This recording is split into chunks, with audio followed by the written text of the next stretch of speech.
Hello everyone, this is Bodhi, and welcome back to Basically Minecraft, where in the last episode, we built up our bee farm and started a business partnership with Fozzen. So first things first, I want to check if we've made any profits off of the honeycomb that we stocked up in this shop here. And it doesn't look like we have sold any yet, but that's okay. I'm sure we'll be seeing sales eventually. Honeycomb definitely has its uses. I'm just not sure if there's anyone that really needs it in large quantities right now. But hey, if they start building with copper that they need wax or candles that they need crafted, I'm sure we'll be seeing a lot more profits later on. Back at base now, and there's actually something I forgot to mention in the last episode, and that is that I switched to using a bow. Now, if you remember from episode 1, I said that I wanted to, try and use a crossbow for the first time ever because I never really used one of them before. And I did try it for, the first 2 episodes, but honestly, bows are just undeniably better. And so I already figured I was putting myself at a disadvantage by trying to use a crossbow instead of a bow, but it became pretty obvious during my end rating live stream that I was not going to be able to survive without a bow, so I had to make the switch back. And honestly, I wish I could have used the crossbow longer. It definitely looks pretty cool, but there's really just no way that it can be as good as a bow, especially when it comes to the enchantments that you can put on it, so I had to switch back. Our conversation with Fozzen in the last episode has also given me an idea of something else I should do real quick at the start of today's episode concerning our food supply. Okay, so in the last episode, I was over at Fozzen's place, and he offered me some golden carrots, and I was like, I don't want to be ungrateful, but I'm never going to eat these because the Hoglin farm that I have is way too overpowered, and I have so many pork chops that I'm never going to get through them all. So I gave him the golden carrots back, but he said that I should try to get through all of the pork chops that I have and see how long it takes. So that's what I'm going to do. I have collected every single pork chop that the farm has produced so far and put them into shulker boxes, which produced 12 full shulker boxes. Technically, this last one is missing a stack, but still, that is way too many pork chops. So I am going to see how long it will take us to get through 12 full shulker boxes of pork chops. I really don't know, but it's going to be a while. And I think I need to find a better place for these because I'm kind of low on shulker boxes and I don't want to keep them all in those right now. And I have now moved all of the pork chops into these barrels inside of my starter house here because I probably wasn't going to use these for anything else. But now they're all filled up with food. And right after I recorded that last clip, Dactus messaged me. He's online right now, and he said that he needed some food. So I told him that I could sell him a full shulker box of pork chops if he gave me back an IOU that I had given him and Lem earlier in exchange for gunpowder. So now I don't owe them anything, and he got a full shulker box of pork chops. Also, that means that we now have 11 full barrels of pork chops, not 12. But that's okay. It's still going to take a long time to get through. And that brings me on to the last thing I wanted to mention here, which is that I might still use the farm to get pork chops to sell to other members and to get leather and stuff. But I'm not going to use any more pork chops from the farm as food source for myself until I get through every single one of them that are in these barrels. You know, I just want to see how long it takes. Fozzen made me curious. And I don't think it'll last us through the entire season. That might be a bit of a stretch, but it'll still take a really long time. So we'll see how long it'll take to get through 11 full barrels of pork chops. Anyways, I've definitely been talking about pork chops for long enough, so let's go ahead and move on now to a project that I want to grind out, which is also inspired by our visit with Fozzen, because when I was over there, I noticed that he was decked out in full netherite gear, and I would really like to have some of that stuff for myself, so I think I'm going to head down to Y level 15 in the nether, and unfortunately, we don't really have a supply of gunpowder for TNT or wool for beds. So I'm going to have to do it the old-fashioned way, just branch mining in the nether, which might be a little less exciting, but I don't think it's too much slower. So let's go ahead and kick this off into a bit of a mining montage and get ourselves some netherite.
Alright, we are back from the Netherite mining session, and I wasn't keeping track of time, but I'm guessing I mined for around 2 hours. And my original goal was to get 40 pieces of ancient debris. And if we go ahead and take a look in here, you can see that I accomplished that goal plus 11 more. And so with this amount of debris, we can make 12 full netherite ingots. So first of all, let me go and get this stuff smelted down into netherite scraps now. And now that we have our netherite scraps, we can go ahead and combine it with some gold to make our 12 netherite ingots. And I now have all of this gear ready to be upgraded, and it's funny, I had actually not even made a diamond chestplate since I usually just stick with the elytra, but I was able to put this one together from some of our end city loot, because it'll be cool to have a netherite one in case we need our full armor. Plus, I would love to get that advancement that cover me in debris. I also want to get the serious dedication one, but the hoe that we have right now has fortune 3, and I think I'd rather put my netherite on a silk touch one, so we'll wait on that for the time being. But now let's drop the netherite into the smithing table and get our upgraded gear.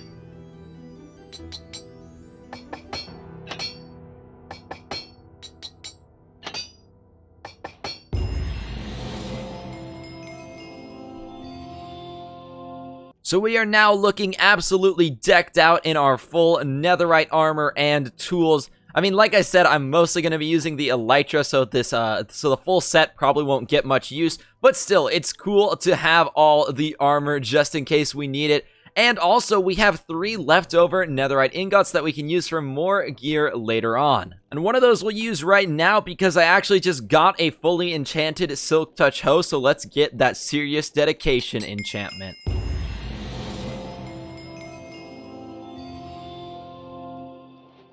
Alright, so now that we're decked out in a bunch of netherite, I decided to actually name some of our gear. So, as you can see here, we have the sword, a bit of a problem. We have the silk touch pickaxe, breachology. We have the fortune pickaxe, passive income. We have wax off. And then, as it turns out, I actually am going to be using a crossbow, as you can see. We've got the shoes, the blazers, and we've got the bee wings. I saw Exhumavoid name his elytra X-Wings on Hermitcraft, and I thought that was a super cool name because it ties into his name and a ship from Star Wars. And if you didn't know, B-Wing is also a ship from Star Wars, so I decided why not. But if you guys have any suggestions for the stuff that we haven't gotten named yet, let me know in the comments down below. But I think for now, it's time to get started on some building. And not every build is going to be as functional as something like the storage room or the bee farm, but I want to continue to fill this mesa up with builds regardless of if they're actually useful or just purely aesthetic. And so what I want to work on today is a sort of saloon structure next to our bee farm. And I've been working on gathering up some resources for this project, so why don't we just go ahead and kick this off into time-lapse mode and get this build done.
Alright, I hope you all enjoyed that time lapse, and I don't know if you guys could tell a difference, but the replay mod was actually just officially released for 1.17, which means that our time lapses can once again be a lot more convenient, and also a lot more cinematic, as you might have been able to tell from that one. So I'm really happy to be able to use the replay mod again as opposed to just recording with a camera account. But anyways, the build is done and I love how it's looking. I really like the orange block palette that we used here, and this is actually my first time building with any of the copper blocks, I mean aside from the lightning rods, and I think that it looks great here. But anyways, after the time-lapse, I decided to get the interior done since, interiors don't always look so great in time-lapse form.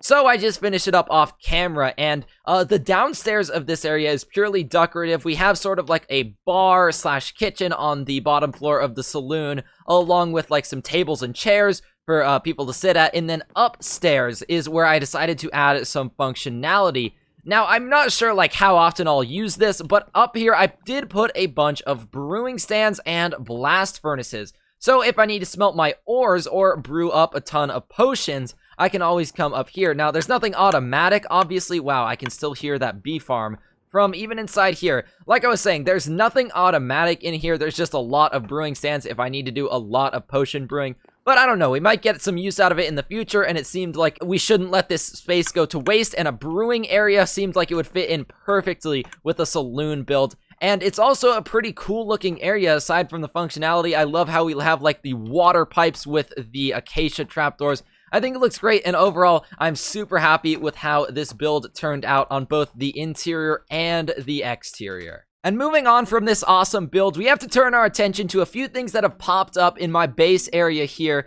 The first of which is the way that the sugarcane around this lake here has grown. Now, I don't know about you guys, but I was not aware that sugarcane could grow to be this tall. And it looks like this one is 1, 2, 3, 4, 5, 6 blocks tall, which is really interesting. I guess after my like 10 years of playing Minecraft, you still learn something new every day. I really don't see anything about this, anything suspicious about this sugarcane, playing on a server with other people. I don't suspect anything weird's going on here. I guess I just didn't know that sugarcane could grow this tall. That's pretty interesting. So I'll have to let the other server members know about the discovery that I've made in the world of Minecraft agriculture. But what I want to take a look at next is probably a bit more interesting, and that is a addition that someone has made inside of this tunnel that I have carved out here in the side of the mesa. And that is right down at the end here. But actually, before we take a look in there, I wanted to show you guys one more thing. Now, if you missed the last episode, one of the things that we did was cure up a zombie villager and unlock a mending book trade on him.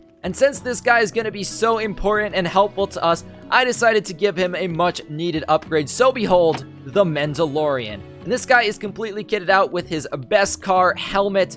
And so that should do a good job of protecting him a bit extra if the, being trapped in a 1x1 cell wasn't already doing a good enough job of that. But yeah, shout out to this guy for supplying me with my mending books so I don't have to spend all my diamonds on them anymore. So there we have it, the Mandalorian. But now we can go ahead and make our way down into this cave here. And full disclosure, I do already know what this is because I happened to tune into Fozzen's episode where he built this.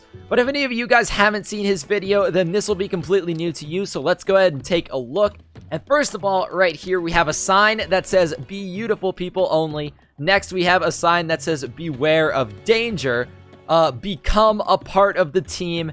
And besides the point, how's the HQ? So, I mean, if you guys already weren't tipped off by the stunning amount of bee puns, this is obviously the headquarters for our business partnership where we sell honey.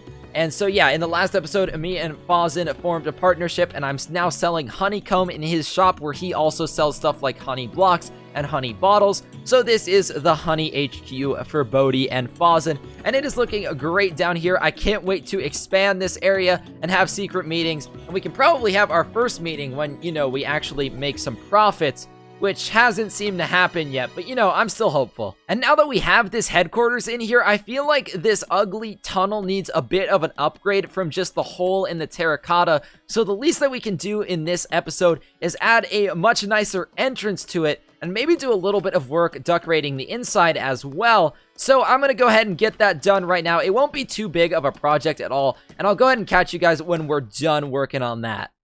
And here we are. The tunnel has been spruced up quite a bit, and it's definitely still a work in progress. I might tweak certain things, but you guys will have to let me know what you think about it. And I don't know, I really liked the idea of having like the deep slate around the entrance here. I think we did some cool terraforming. However, I'm not 100% sure about how well this fits in with the mesa and the terracotta around it.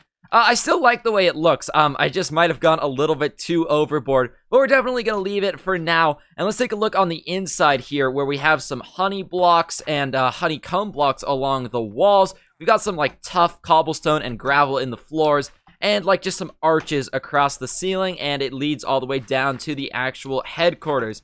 And like I said, I might still tweak a few things about it. Like I wasn't 100% set on the yellow candles, might switch those out for a different color. But overall, I think it's looking a lot better than what we had before, and I've got to tell Fozzen to come take a look at this when he gets a chance. But with this thing finished up, I think that's going to have to be it for today's episode. We definitely got a lot done, and I can't wait to see what happens with the honey headquarters going forward. But anyways, guys, I hope you enjoyed the video. If you did, be sure to hit that like button and consider subscribing if you're new, as well as leaving a comment down below letting me know what you thought about the builds in today's episode. But without further ado, guys, this has been Bodhi, and I will see you all in the next one.